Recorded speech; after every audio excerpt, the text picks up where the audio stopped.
tous, nous nous retrouvons pour cette toute dernière émission de la première journée du One Ocean Summit ici à Brest au Capucin au 70.8. Nous nous retrouvons pour une dernière thématique consacrée aux océans polaires. Nous allons voir comment ce sont des zones particulièrement vulnérables, fragiles, mais aussi essentielles puisque les pôles représentent une part importante du puits de carbone de la planète. Ils captent les émissions des activités humaines et aussi ils refroidissent l'atmosphère globale. Donc comment est-ce que ces océans sont fondamentaux et cruciaux? Pour échanger sur ce point, je suis en compagnie de Anne Choquet. Bonjour Anne, vous êtes enseignante-chercheur à l'UBO et à l'IEM, du côté juriste des choses. À côté de vous, Yann Roper-Couder, bonjour, vous êtes directeur de recherche au CNRS, mais aussi directeur adjoint de l'IPEV. Et tous les deux, vous partagez les sièges de président et de vice-présidente du Comité national français pour la recherche arctique et antarctique. Deux spécialistes pour nous parler des pôles. Aujourd'hui, vous avez participé, même mené l'atelier consacré justement à l'océan polaire. Est-ce que vous pouvez, peut-être Yann Roper-Couder, nous donner votre sentiment sur ce tout premier atelier sur ce thème? Oui, alors d'abord bonjour, merci de nous inviter sur ce plateau. Alors effectivement, on a eu 1 heure et demie à peu près d'échanges avec une large communauté, c'était très intéressant sur tout ce qui touche aux pôles. Donc c'était un atelier divisé en 3 thèmes, puisque les pôles, vous l'avez dit tout à l'heure, c'est pas quelque chose qui est déconnecté, qui est très loin de nous, c'est en fait quelque chose qui va jouer un rôle pour l'ensemble de la planète finalement. Et donc on avait découpé ça en 3 thèmes, le thème je dirais physique, comment en fait l'Antarctique contribue, et vous l'avez dit un petit peu, à la régulation du climat mondial d'une certaine manière. Et puis également au niveau biologique, donc le second thème, puisqu'on a des animaux et des humains aussi qui rentrent et sortent constamment de l'Antarctique et donc changent, bouleversent les écosystèmes. Et puis le dernier thème, et là ce sera plus Anne qui rebondira dessus, c'est le thème politique, puisque ce sont des endroits, en fait, des zones qui sont particulières pour la gouvernance. Oui, juste pour le rappeler, parce qu'on l'a évoqué tous les deux, cette question du puits de carbone, l'océan capte donc 30% du carbone émis et à eux seuls, les océans polaires en captent 50% de ces 30%. Donc ils ont un rôle essentiel dans du coup, la régulation du climat et les enjeux qui nous intéressent aujourd'hui au One Ocean Summit. Très bien, justement, le volet plus légal et que vous pouvez couvrir, Anne Choquet, qu'est-ce que vous en avez retenu de cette première journée et qu'est-ce que vous en attendez aussi à la sortie de ce sommet, que des engagements soient pris, pas seulement dits, mais aussi vraiment suivis des faits? Alors, de cet après-midi, en fait, je retiendrai de cette session Océan polaire un besoin de plus de recherche scientifique. Il y a déjà des moyens, mais on a encore besoin de beaucoup d'autres moyens et vraiment des programmes sur le long terme pour avoir des données, non pas voilà, morcelées, mais vraiment des données sur le long terme en Arctique et en Antarctique. Et également un besoin de protection, protection des 2 régions en raison de l'intensification des activités, la diversification des activités. Donc on a vraiment besoin de plus de protection parce que les océans polaires, il existe une interaction entre les différents océans. Et je reprendrai ce qu'avait dit Yann tout à l'heure pendant la session de l'océan polaire. Les mesures que l'on prendra pour les régions polaires auront de fait des effets sur les autres régions du monde parce que voilà, cette interconnexion est un océan finalement unique. Oui, parce que c'est ce qu'on connaît mal quand on n'est pas forcément scientifique ou spécialiste, c'est que, par exemple, l'Antarctique crée une courroie, une roue au pôle sud, et tous les océans ont les pieds dedans, et du coup, les eaux sont rebrassées par cette zone géographique. C'est une très belle image et effectivement il y avait une illustration pendant la session polaire qui le démontrait d'une manière éclatante. C'est qu'en fait il n'y a pas plusieurs océans comme on a l'habitude de les nommer, c'est un seul océan et il y a 2 moteurs, un gros moteur et un petit moteur on va dire. Le gros moteur c'est la circulation qui se fait autour de l'Antarctique et le petit moteur c'est celle qui se fait autour de l'Arctique. Et tout le reste en fait ce sont les courroies de distribution finalement. Oui, c'est pour ça que le sommet s'appelle One Ocean Summit, au singulier. Et justement, vous venez de parler de la situation au pôle Nord. Peut-être qu'on peut faire un petit état des lieux, parce qu'on dit protéger les pôles, mais de quoi sont-ils menacés? On sait évidemment que la glace fond, donc est-ce qu'on peut faire un point rapide sur les premiers dangers? D'abord peut-être pour les glaces, et ensuite voir les conséquences pour la faune et la flore. Alors effectivement, encore une fois, hein, ce sont des océans qui sont connectés avec le reste du monde et qui donc reçoivent également les mêmes menaces que le reste du monde. Le changement climatique, le réchauffement, tout ça, on entend parler. Il faut savoir qu'il y a des endroits, par exemple en Antarctique ou même en Arctique, qui sont des réserves en fait de fontes d'eau ou, si vous voulez, des réserves qui pourraient faire monter le niveau des mers, parfois jusqu'à 3 mètres. Donc quand on dit 3 mètres de plus dans le niveau des mers, certaines îles comme les Maldives ou Amsterdam, ça disparaît. Mais il y a également des menaces qui sont les mêmes que celles qu'on trouve ailleurs. Le plastique. On trouve au fond de l'océan Antarctique des couches de plastique. Donc ça, c'est quelque chose où les gens se disent toujours c'est un environnement vierge, protégé. Voilà. Non, ils sont enfin, en train de faire face aux mêmes menaces, si vous voulez. Et puis comme c'est un océan qui s'ouvre, comme il y a de moins en moins de glace, finalement, les écosystèmes changent et on a des invasions d'espèces qui viennent des latitudes plus tempérées et qui donc prennent la place en fait, d'écosystèmes qu'on ne connaît finalement que très peu encore. Des écosystèmes qu'on ne connaît pas, c'est autant d'informations sur de nouvelles molécules, sur de nouvelles choses biologiques qui pourraient être utiles au reste du monde et qu'on perd, sans même avoir pu mettre un nom dessus. Et pour pouvoir protéger, avant de venir au volet légal, il y a toute cette question, vous le disiez, de la connaissance. Ce matin, Jean-Louis Etienne était à votre place et nous parlait de son projet PolarPod qui va circuler autour justement de l'Antarctique pour collecter de la donnée et pour avancer, pour avoir des séries longues. C'est tout l'enjeu, mais est-ce qu'aujourd'hui, avec les innovations technologiques, le satellite, est-ce qu'on peut quand même considérer qu'on fait des grands pas en avant ou on est quand même toujours dans une grosse carence? Alors, il n'y aura pas, déjà, première chose, il n'y aura pas un seul outil qui va permettre de répondre au panel de questions qu'on se pose et de données dont on a besoin. Donc le PolarPod, par exemple, c'est un outil qui est fantastique. Le travail de Jean-Louis Etienne pour mettre à la disposition de la recherche scientifique un outil qui va faire quelque chose d'extraordinaire autour de l'Antarctique, c'est parfait, mais ça ne suffira pas. On a entendu aujourd'hui, on a eu une intervention pendant la session du professeur Sakaguchi, je crois qu'il s'appelait, qui lui parlait au nom du gouvernement japonais qui va mettre un nouvel icebreaker en service. Et il a dit, dès le début, on le dit, ce n'est pas un icebreaker japonais, c'est un icebreaker international ouvert à tous. Ça, c'est typiquement le genre de choses qu'il faut multiplier. Donc des polarpods, oui, des bateaux mis au service de la communauté finalement internationale. Ça, ce sera parfait. Après, vous parliez des satellites, vous parliez d'autres types d'instruments. Alors oui, ils vont être utiles. Ils sont déjà utilisés pour certains d'entre eux. Peut-être pas au full potential, comme on dit. Mais bon, au moins on les a, on sait qu'ils existent. Mais pareil, il faut les coordonner, ça. Il faut arriver à les déployer en synergie. Parce que souvent, on a des gens qui vont travailler avec un outil et d'un autre côté, quelqu'un qui va travailler avec un autre outil. Comment les deux font pour se parler, où sont les endroits pour se rencontrer et partager les informations. Oui, partager. Et puis, comme vous le disiez, cet icebreaker, ce brise-glace japonais qui appartiendrait à tout le monde, enfin, je pense que ça relie avec la question très particulière de la législation autour de ces pôles et de la gouvernance. Est-ce que vous pouvez nous en dire deux mots? Parce qu'entre pôle sud et pôle nord, ce n'est pas du tout la même situation. Alors non, effectivement, parce qu'on ne peut pas gérer de la même manière. En Arctique, nous avons un océan bordé donc d'États côtiers, et en Antarctique, nous avons un continent avec des États qui ont émis des prétentions territoriales. Et en fait, on a deux régimes juridiques différents au sein de l'Union. Au sein de l'Antarctique, nous avons une union particulière qui repose sur le traité sur l'Antarctique.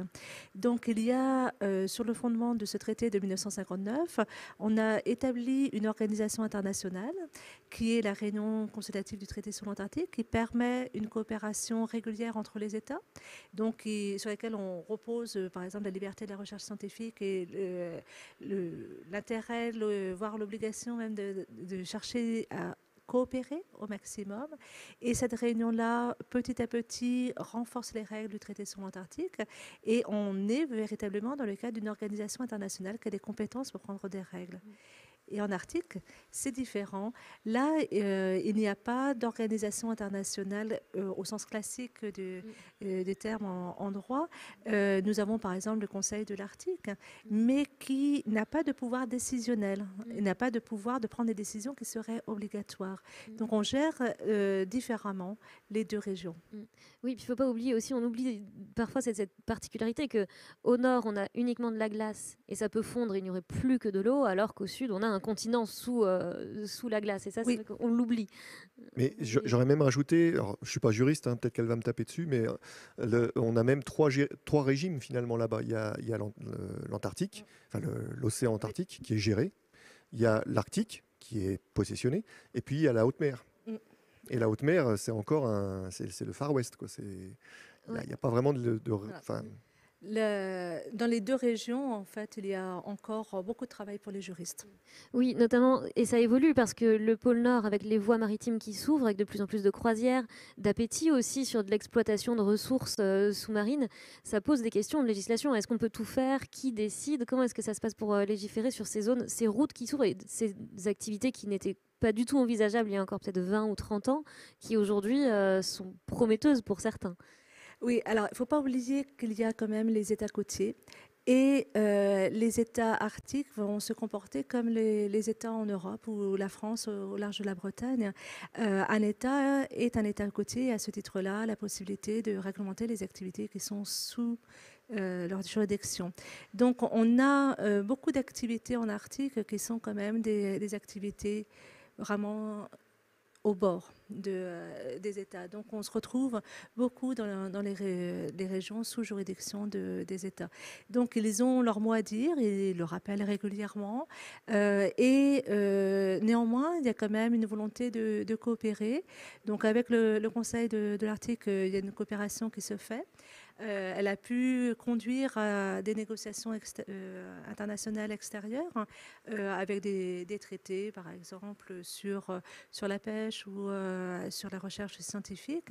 Mais je pense qu'on peut encore aller plus loin pour essayer de mieux protéger l'Arctique, par exemple. Mieux protéger l'Arctique et l'Antarctique pour redescendre.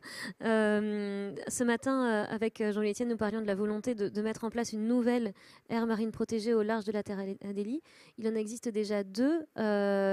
D'abord, avant de savoir comment est-ce qu'on les met en place, à quoi est-ce que ça sert une aire marine protégée sur ces zones et qu'est-ce que ça protège et quels sont les enjeux?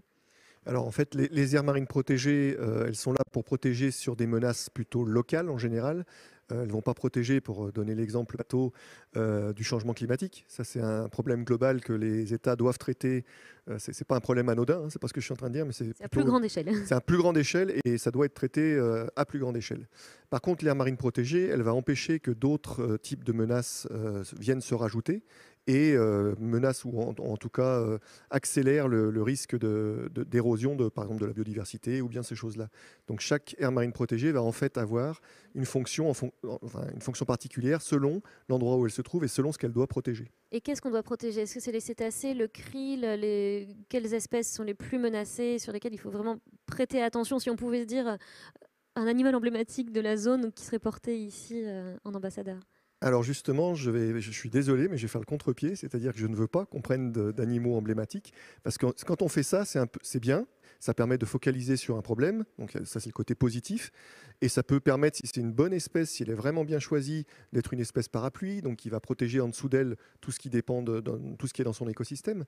Mais il suffit qu'on se trompe, il suffit qu'on n'ait pas assez de données, et qu'on choisisse une espèce qu'on dit emblématique, et qu'en fait elle ne sert pas à protéger suffisamment de portions de son écosystème. C'est là en fait le danger. Et l'animal qu'on va choisir, souvent il est choisi pour des questions pratiques. Est-ce que c'est un animal facilement accessible? Est-ce que c'est un animal aussi qui va toucher la corde sensible des gens? Si je vous parle d'un bébé manchot, les gens sont tous en extase dessus. Si je vous parle d'un ver marin, les gens vont beaucoup moins être touchés. Le krill est peut-être moins émouvant, mais il est à la base de la chaîne alimentaire, donc il pourrait être... le krill est à la base de la chaîne alimentaire, mais il n'est pas facile à étudier non plus. Donc c'est vrai que c'est pour ça qu'on a tendance à utiliser d'autres types d'espèces des fois pour essayer d'avoir des indications sur les états du krill. Et du coup, sur le volet, après avoir vu à quoi ça sert, comment est-ce que ça se met en œuvre? Parce qu'aujourd'hui, on sait qu'il y a ce projet de 3e aire marine, mais s'il n'y a pas de consensus, on ne peut pas la mettre en œuvre. Alors, qui décide? Alors, qui décide?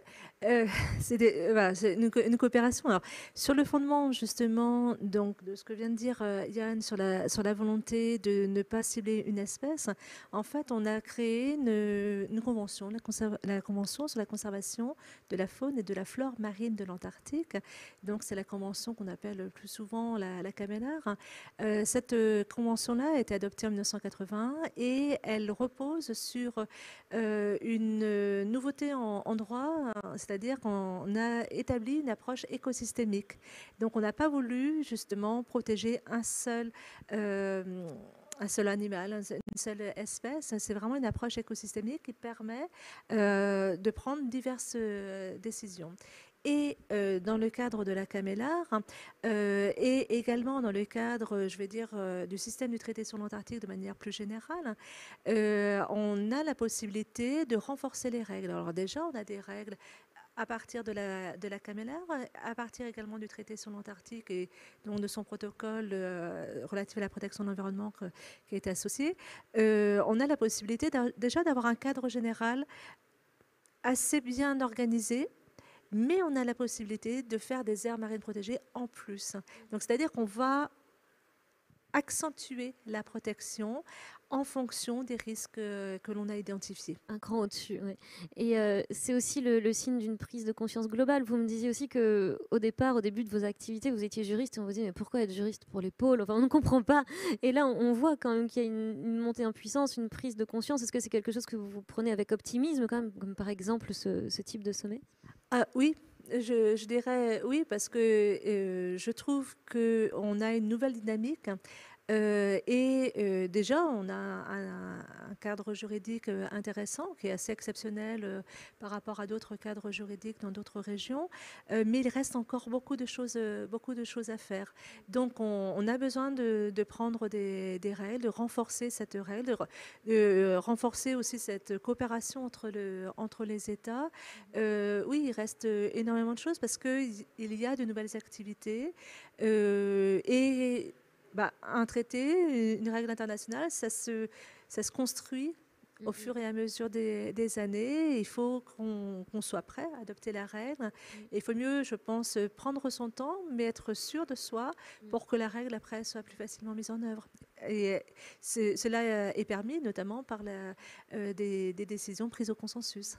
Et quand on est scientifique et qu'on a les yeux dessus, est-ce qu'on s'impatiente pas un peu de se dire ah, ça prend trop de temps, on se bat contre des moulins depuis 20-30 ans et ça n'avance pas assez vite? Au bout de 30 ans, on a pris l'habitude. Hein, mais non, en fait, on ne prend pas l'habitude parce qu'il y a quand même une accélération aussi des menaces, il y a une accélération de la dégradation qu'on voit en 30 ans. Justement, quand on a le nez dedans et qu'on le voit, ça veut dire qu'il y a quelque chose qui se passe, quoi. Et de ce fait-là, on n'est pas insensible, on a envie justement d'essayer de faire bouger. J'ai envie de dire qu'au niveau de la communauté scientifique, on a fourni déjà les preuves, on a fourni déjà les données. C'est presque plus entre nos mains. Je ne dis pas qu'il ne faut pas qu'on arrête de travailler. Au contraire, il faut qu'on continue à produire de la science pour justement gérer des aires marines protégées, pour mieux connaître, pour mieux comprendre, pour mieux explorer. Mais il y a une étape maintenant qui doit être franchie à un autre niveau, au niveau peut-être du commun des mortels, j'appelle ça. C'est-à-dire que les gens prennent conscience que ces zones-là sont aussi importantes à protéger que le marais Poitevin, que la baie de Somme, que tous ces endroits-là. Et que donc, il faut qu'ils fassent pression finalement, parce que c'est quand même le peuple qui peut faire pression sur les dirigeants pour leur dire, nous, on veut qu'on protège notre planète, donc ces environnements-là également, ces environnements polaires. Et ça se protège dès le marais Poitevin aussi, parce que c'est depuis les bassins versants qu'arrivent les pollutions. Enfin, il y en a quelques-unes qui viennent de la pêche aussi, on ne peut pas le nier, mais une grande partie arrive de la terre et termine justement, on parlait de cette courroie et du fait que les pollutions ou par l'air. Arrivent là, ou par l'air, effectivement, par l'air, les émissions diverses. Mais ça se met en place, donc effectivement, localement déjà, puis ça s'étend régionalement, nationalement, internationalement, mais ça se met en place maintenant.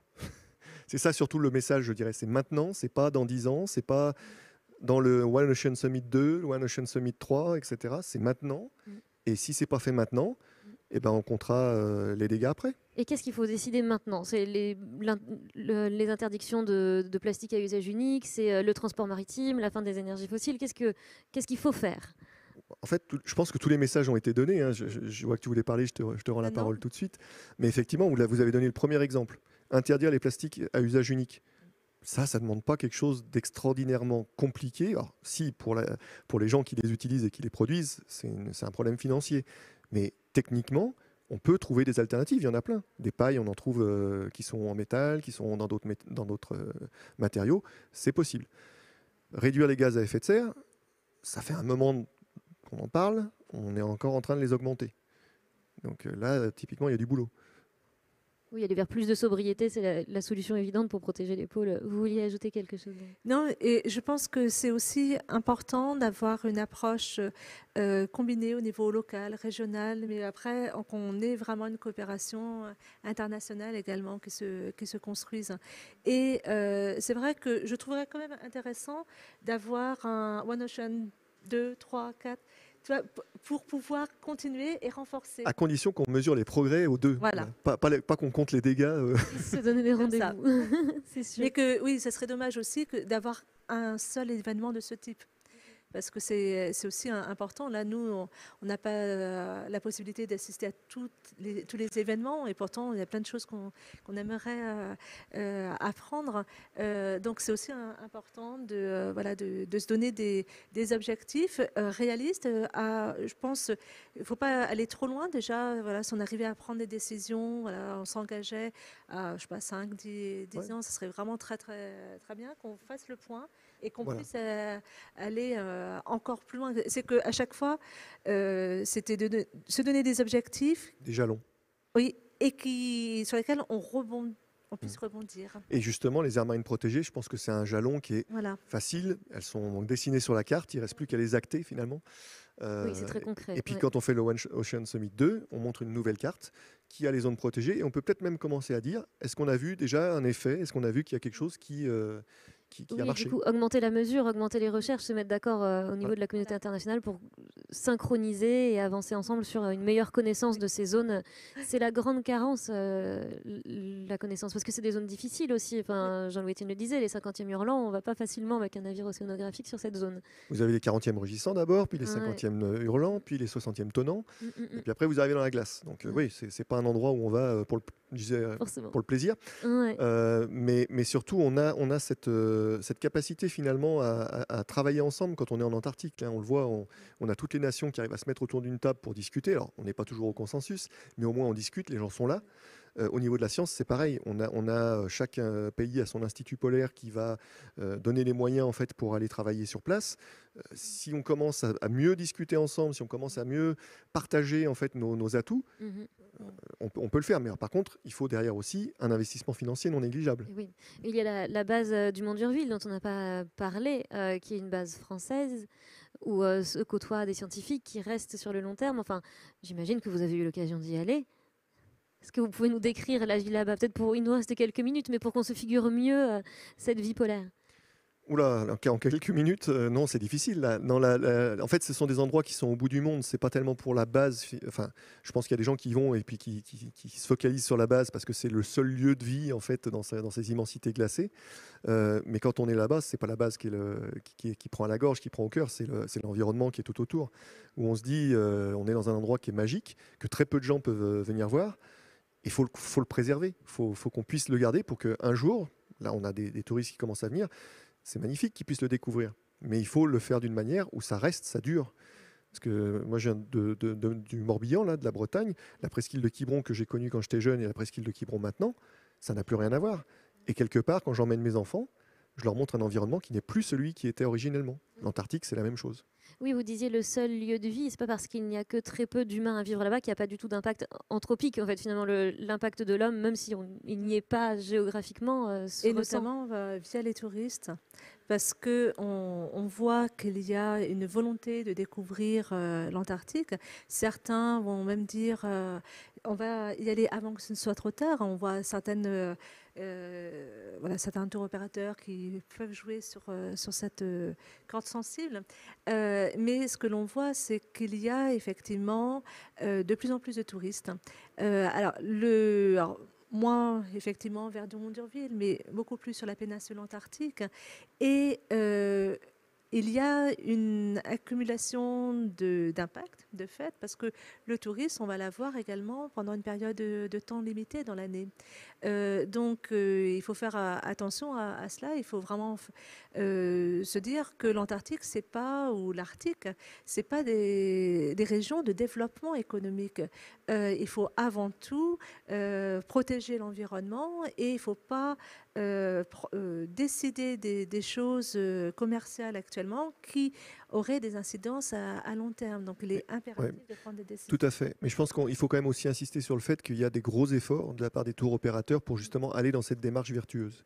On n'est pas en train de dire qu'ils sont aux aguets, en train de voilà. Il y a vraiment il y a des associations de tours opérateurs en fait qui se mettent ensemble pour essayer d'avoir une approche vertueuse en termes de nombre de passagers, en termes d'endroits visités, etc. Donc, là, on est en train de parler de différentes aires marines, mais est-ce qu'on ne pourrait pas imaginer une sanctuarisation totale des pôles? Ce serait beaucoup trop extrême, peut-être. Avec l'interdiction des activités autres que la Autre recherche. que la recherche.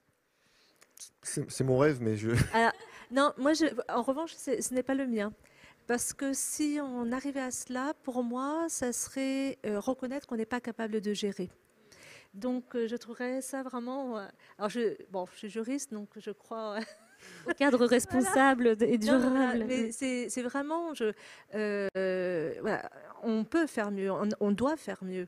Mais vraiment, si on fermait, ça serait vraiment reconnaître qu'on n'est pas capable. Donc, Je te rassure, j'ai dit que c'était un rêve. Donc un rêve, c'est pas fait forcément pour devenir réalité, ça peut rester l'état de rêve.